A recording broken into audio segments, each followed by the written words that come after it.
जय साईं राम, नमस्कार। मैं ब्रिज मंसूरी आज आपको गुरुवार का उपाय बताने वाला हूँ। गुरुवार का दिन शक्ति देता है, गुरुवार का दिन भक्ति देता है, गुरुवार का दिन आशीष देता है, गुरुवार का दिन हमें आगे बढ़ने की प्रेरणा देता है। एक सज्जन थे जो बहुत गरीबी में थे। उनकी किस्मत में 200 रुपये लिखे थे। तो किसी साधु को नहर क्रॉस करवा दी उन्होंने। तो साधु महाराज ने सोचा कि इसे 200 रुपये मैं भेंट स्वरूप जरूर दूंगा। साधु महाराज नहर क्रॉस करने के बाद उसको कहते हैं कि मैं ज़रा मुंह हाथ धोकर आया, तुम मेरे घोड़े को संभालो। अब साधु महाराज 200 रुपये निकाल कर जब घोड़े के पास वापस लौटते हैं तो देखते हैं कि घोड़े की काठी नहीं है और सामने एक दुकान पर वह काठी लटक रही है।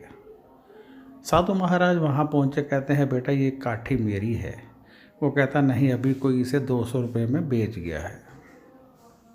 यानी वह व्यक्ति जिसकी किस्मत में 200 रुपये थे उसे परमात्मा स्वरूप साधु से वह 200 रुपये प्रसाद स्वरूप मिलने थे, उसने नहीं लिए, उसने 200 रुपये चोरी कर लिए। ये होता है परमात्मा का ऑप्शन देना। लोग कहते हैं कि जो किस्मत में है वही मिलता है, मिलता वही है, परंतु ऑप्शन के साथ मिलता है। चाहे आप सीधे रास्ते से ले लीजिए, चाहे आप उल्टे रास्ते से ले लीजिए। जब आप उल्टे रास्ते से लेते हैं तो बुरे कर्म बनते हैं, जब आप सीधे रास्ते से लेते हैं तो प्रसाद स्वरूप सीधे अच्छे कर्म बनते हैं। हमारी ज़िंदगी में सब कुछ ऑप्शन के साथ परमात्मा हमें देते हैं, बुरा और अच्छा।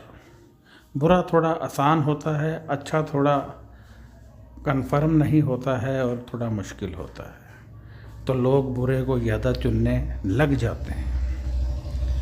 तो ये था एक छोटा सा प्रवचन, एक छोटा सा समझाने का मेरा कोशिश कि सब कुछ हमें परमात्मा की मर्ज़ी से मिलता है। और जब हम गुरुवार के दिन उपाय करते हैं तो परमात्मा उस साधु महाराज की तरह हमारे साथ चल पड़ते हैं और हमें वह सब कुछ देते हैं। आप समझ गए होंगे कि जब हम गुरुवार के दिन कुछ अच्छा कार्य करते हैं, किसी गरीब की मदद करते हैं, दान पुण्य करते हैं, तो हमारे गुरु और हमारे परमात्मा का आशीष हमें मिलता है और हमारी वह मनोकामनाएं पूर्ण होती हैं जो अधर में लटकी हुई हैं। तो आज का उपाय है, किसी ब्राह्मण को या किसी गरीब को या किसी साधु को पीला वस्त्र दे सकें तो बहुत अच्छा है। जो नहीं दे सकते चने की दाल का दान करें, जो नहीं कर सकते चने की दाल को जल प्रवाह करें, कीड़े मकोड़ों को डाल लें, गाय को डाल लें, कैसे भी भिगो कर डालें, कच्ची डालें, ये आपकी इच्छा है। तो इससे आपको बहुत अधिक लाभ मिलेगा। नहीं तो बेसन की एक रोटी बनाएं और उस रोटी को उसमें हल्दी ज़रूर मिला लें। आप किसी को खाने को दे सकते हैं, जल प्रवाह कर सकते हैं, मंदिर में दे सकते हैं। ये शक्तिशाली उपाय होते हैं जो उस दिन गुरु को प्रसन्न करते हैं, परमात्मा को प्रसन्न करते हैं। मैं ब्रिज मंसूरी क्षमा चाहता हूँ, यदि कहीं कोई भूल चूक हो गई हो तो मैं क्षमा चाहता हूँ। तो आपसे मैं इच्छा रखता हूँ कि आप अधिक से अधिक दिल से ये उपाय करेंगे। जो मैंने उपाय बताए हैं दिल से करेंगे।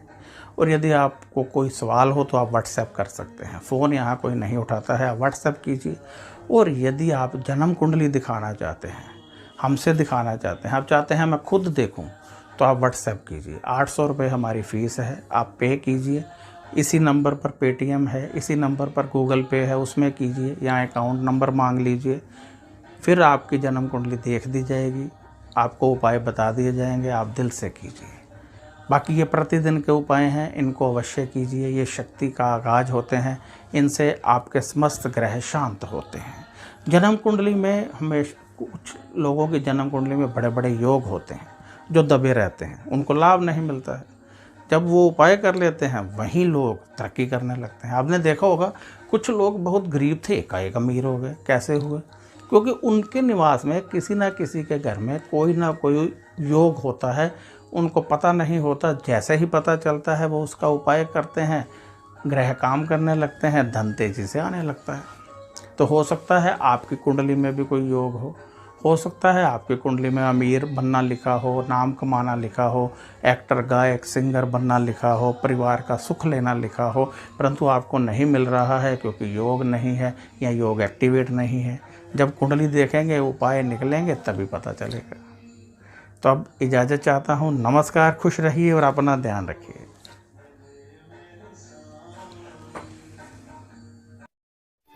ओम